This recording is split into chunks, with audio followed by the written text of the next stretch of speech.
Hola, buenas tardes. Vamos a continuar con la explicación de la máquina síncrona. Acabamos de ver en el anterior el análisis lineal del circuito equivalente, en el que considerábamos que la relación que hay entre la fuerza electromotriz inducida y la fuerza magnetomotriz es lineal. Es decir, siempre estamos en la parte lineal de la curva de saturación.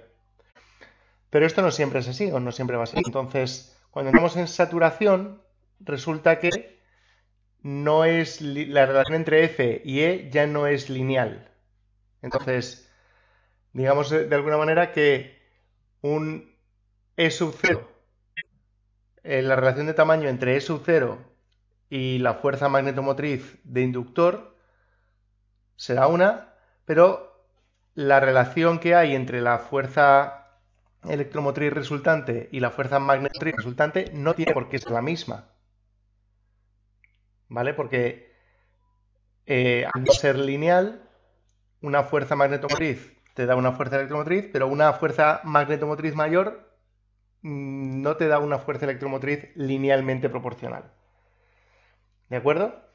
Entonces, al no existir esa linealidad, no podemos, la caída de tensión del circuito equivalente, aquí con linealidad, digamos que es esta, pero si eliminamos la linealidad y en lugar de tener un vector E sub 0 como ese, tuviéramos uno como este, no lineal, ahora esta caída de tensión no la podemos modelar con un elemento de circuito, ¿de acuerdo? Entonces tendremos que utilizar otras técnicas para poder modelar el comportamiento no lineal. ¿Vale? Entonces ya no vamos a tener una reactancia síncrona. En el modelo no lineal no tenemos reactancia síncrona. Y tendremos que utilizar el diagrama facial para sacar los datos del circuito. Realizando los ensayos que vamos a determinar ahora.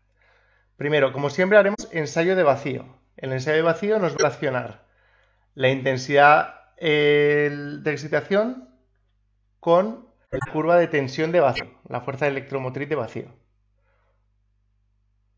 También nos estaría relacionando la intensidad resultante o la fuerza magnetomotriz resultante con la fuerza electromotriz resultante. De alguna manera nos relaciona el campo magnético que hay en el interior, tanto si es en vacío como si es ya con la reacción de inducido sumada, con la tensión SR que se induce. ¿De acuerdo? Por un lado tendremos ese ensayo. Por otro lado tenemos un ensayo nuevo, ¿vale? Ensayo de factor de potencia nulo. Ojo, no es un ensayo de cortocircuito. No es que la impedancia sea cero. Es que el factor de potencia es nulo. ¿Vale? Factor de potencia nulo quiere decir que tenemos que toda la carga es inductiva.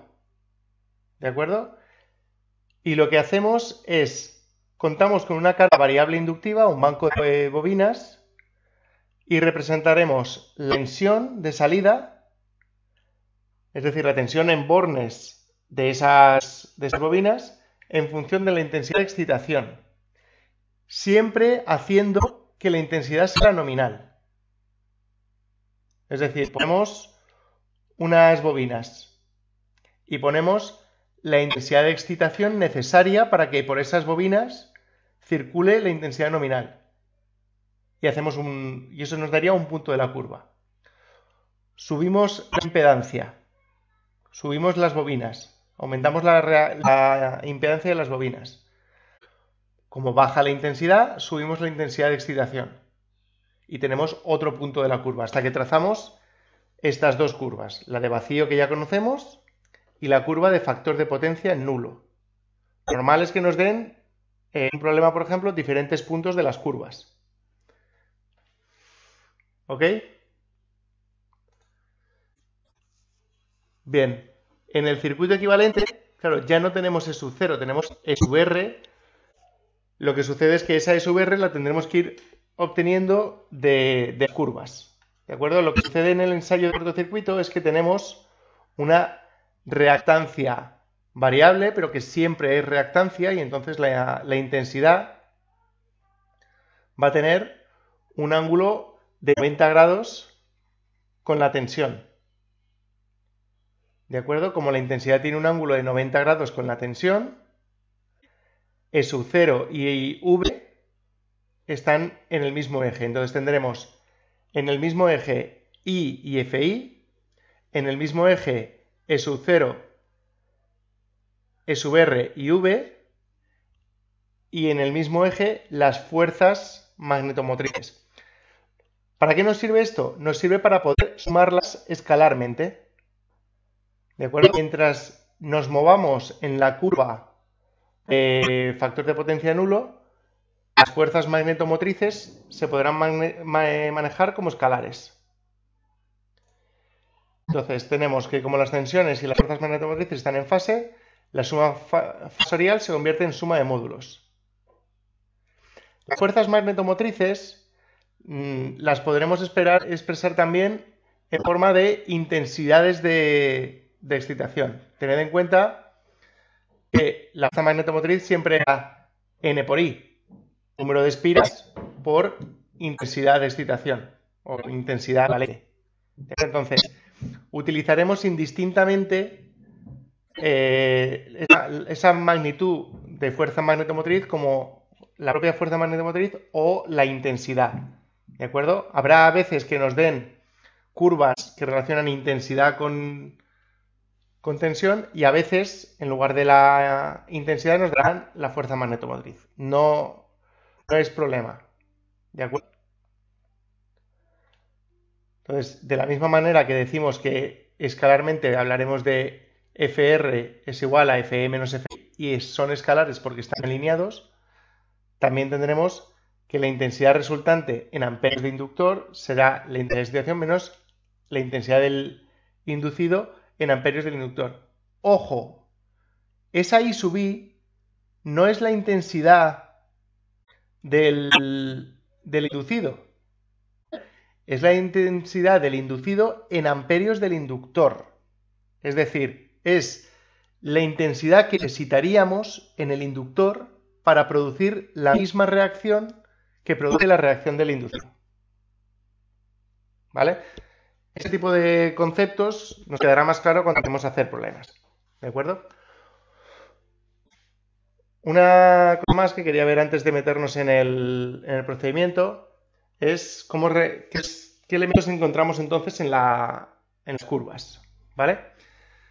Como hemos trazado la curva de vacío y la curva de factor de potencia nulo, tenemos en el caso del cortocircuito, cuando V es igual a C en el eje X, cuando estamos abajo del todo, tenemos que E sub R, la resultante, va a ser V más X sigma por la intensidad nominal.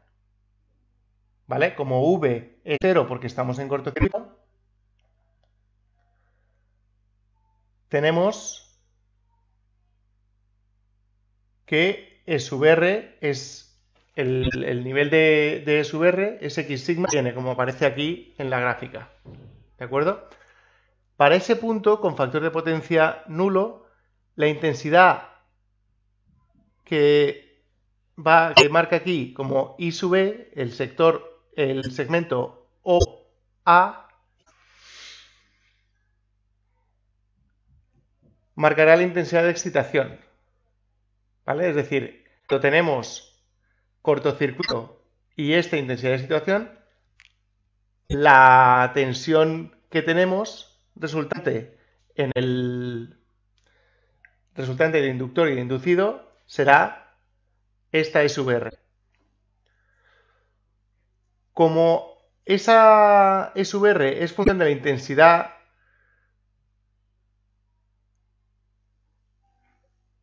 es función de la intensidad resultante, si proyectamos sobre la horizontal, tendremos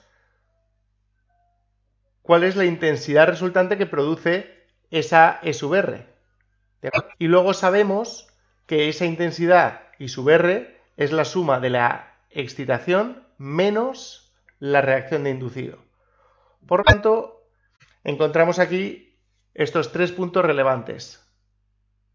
¿Vale? A, que nos marca la intensidad de excitación necesaria para la intensidad nominal en cortocircuito. B, que nos marca la intensidad resultante cuando circula la intensidad nominal por el inducido. Y BA, que es la reacción de inducido en cortocircuito, con intensidad nominal, mejor dicho. ¿Vale? A este triángulo es al que llamaremos triángulo de Pottier y es el que nos servirá para calcular los problemas. De nuevo, el uso, la explicación teórica no es que no sea relevante, pero quedará mucho más asentado cuando realicéis problemas. En el análisis no lineal, cuando continuamos con ese triángulo, resulta que mientras nosotros tengamos la intensidad nominal, la distancia que antes marcábamos como BC en vertical y que habíamos identificado como X sigma por IN,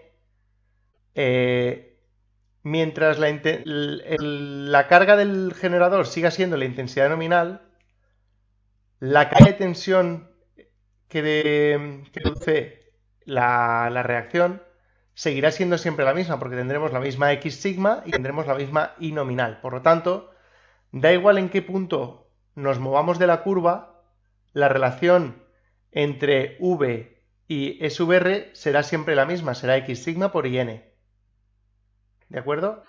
Por lo tanto, el triángulo de Pottier o el punto C se puede desplazar por la curva y el punto B va a caer siempre a la misma distancia hacia abajo. Además, habíamos dicho que la distancia BA era la reacción de inducido. La fuerza magnetomotriz, o en este caso la intensidad de excitación equivalente a la reacción de inducido.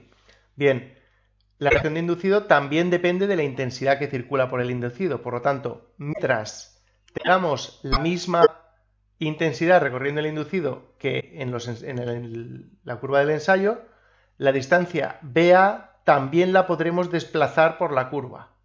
De forma que el triángulo que formábamos aquí abajo lo podremos formar también a cualquier altura de las dos curvas. ¿Ok?